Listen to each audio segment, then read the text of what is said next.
Shalom jemaat Tuhan yang terkasih dalam Yesus Kristus. Kita bertemu lagi dalam Sapa HKBP Kebonjeruk hari ini, Sabtu 17 Januari 2026. Kita akan mendengarkan firman Tuhan, namun terlebih dahulu mari kita bersatu di dalam doa. Damai sejahtera dari Allah Bapa yang melampaui segala akal, kiranya memelihara hati dan pikiranmu di dalam Kristus Yesus Tuhan kita. Amin. Dengarkan firman Tuhan dari 1 Korintus 1 ayat yang ke-8. Demikian firman Tuhan. Ia juga akan meneguhkan kamu sampai kepada kesudahannya, sehingga kamu tak bercacat pada hari Tuhan kita Yesus Kristus. Demikian pembacaan firman Tuhan.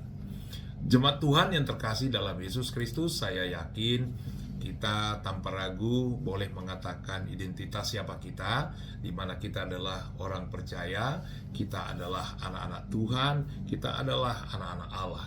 Kita juga adalah pengikut Yesus, dan kita juga adalah orang-orang yang terberkati yang diberikan Tuhan anugerah. Dan kita juga berani berkata bahwa kita adalah orang yang selalu dilindungi, diberkati Tuhan dengan berkat jasmani dan juga berkat rohani. Dan tidak sedikit dari antara kita berani mengatakan kalau kita adalah orang yang setia karena kita sudah dikuduskan Tuhan.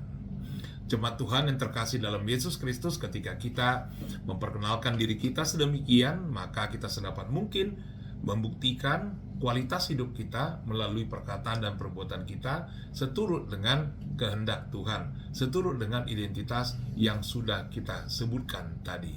Kita akan berusaha tidak melakukan segala sesuatu yang bertentangan dengan apa yang dikatakan Tuhan. Jemaat Tuhan terkasih dalam Yesus Kristus, Rasul Paulus mengingatkan umat Kristen yang ada di Korintus agar mereka tetap mengingat siapa mereka, supaya mereka tahu berperilaku dalam kehidupan mereka sehari-hari, terlebih di dalam persekutuan, di dalam gereja pada waktu itu. Rasul Paulus mengingatkan kepada mereka ketika kita membaca mulai ayat 1 dan ayat berikutnya, di mana Rasul Paulus mengatakan bahwa mereka adalah jemaat Allah yang dikuduskan oleh Yesus Kristus. Dan mereka juga adalah orang yang memiliki kerohanian yang berseru di dalam nama Tuhan Yesus. Nah, mereka juga disebutkan sebagai orang-orang yang mendapat anugerah Tuhan, yaitu anugerah menjadi kaya dalam segala hal, dalam segala macam perkataan, dan dalam segala macam pengetahuan. Bahkan ditambahkan bahwa mereka tidak kekurangan dalam suatu karunia pun, tidak ada kekurangan dalam kehidupan mereka. Rasul Paulus mengatakan bahwa mereka adalah orang yang sempurna di dalam Tuhan karena sudah dikuduskan Tuhan. Nah, disinilah kita bisa melihat kalau keadaan spiritualitas mereka, hendaknya mereka pertahankan dalam hidup mereka. Sebab hal itu adalah penting, agar mereka itu tidak bercacat sampai di hari kesudahannya, sampai hari Tuhan Yesus Kristus datang.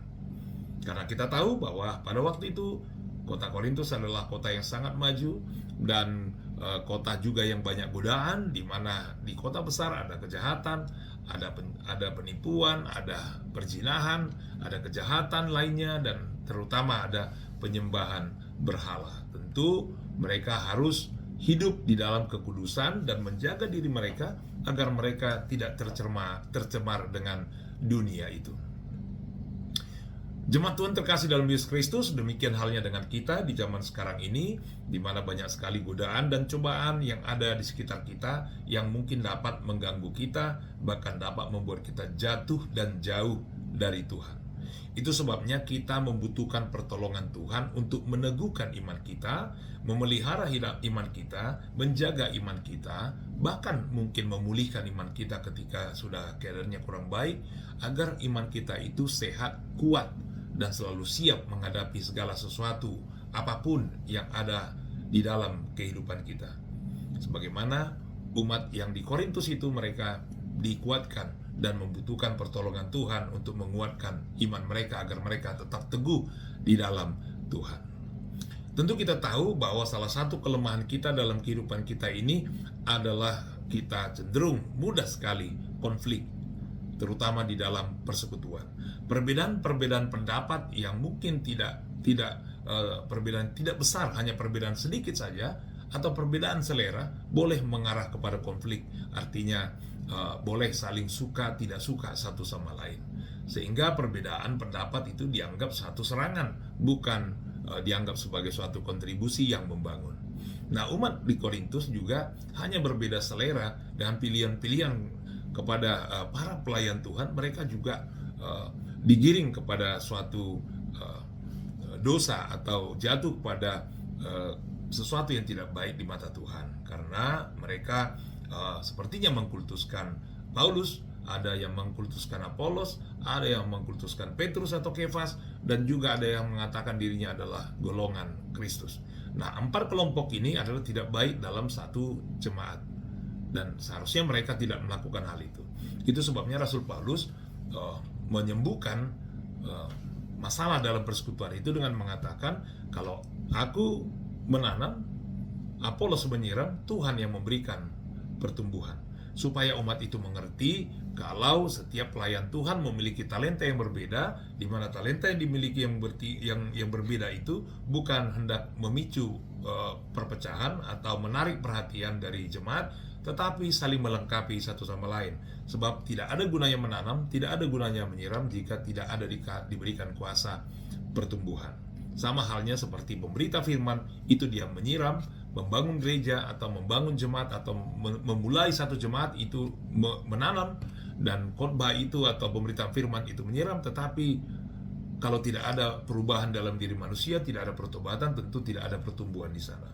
Dan yang memiliki kuasa untuk merubah diri, merubah hidup seseorang, itu adalah kuasa Tuhan. Nah, disinilah Rasul Paulus mengingatkan kepada mereka agar mereka kembali kepada identitas mereka sebagai anak-anak Allah yang sudah dikuduskan. Sepatutnya mereka tidak berselisih atau tidak hidup dalam berkelompok karena hanya selera atau pengertian yang berbeda.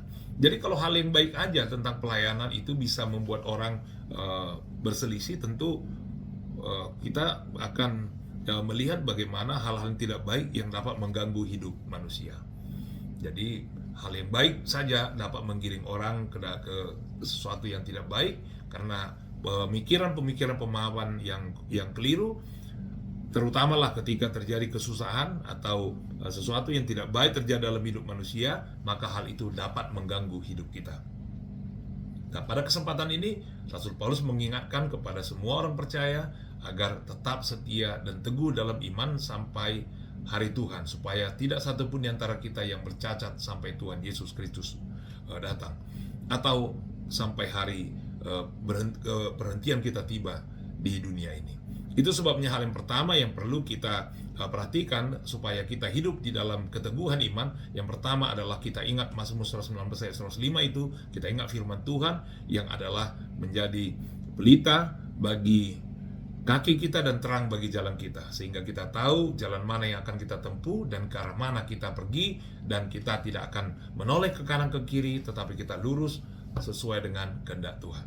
Lalu kita ingat 1 Korintus 13:13 supaya kita hidup dalam iman, kasih, dan pengharapan, di mana iman adalah keadaan hidup kita, di mana kita mendengar firman Tuhan dan memeliharanya dan bertumbuh di dalamnya, dan kasih adalah implementasi dari iman, dan pengharapan adalah hasil atau reward yang akan kita terima ketika kita hidup dalam iman dan mengimplementasikan iman itu dalam kasih dan di dalam perbuatan.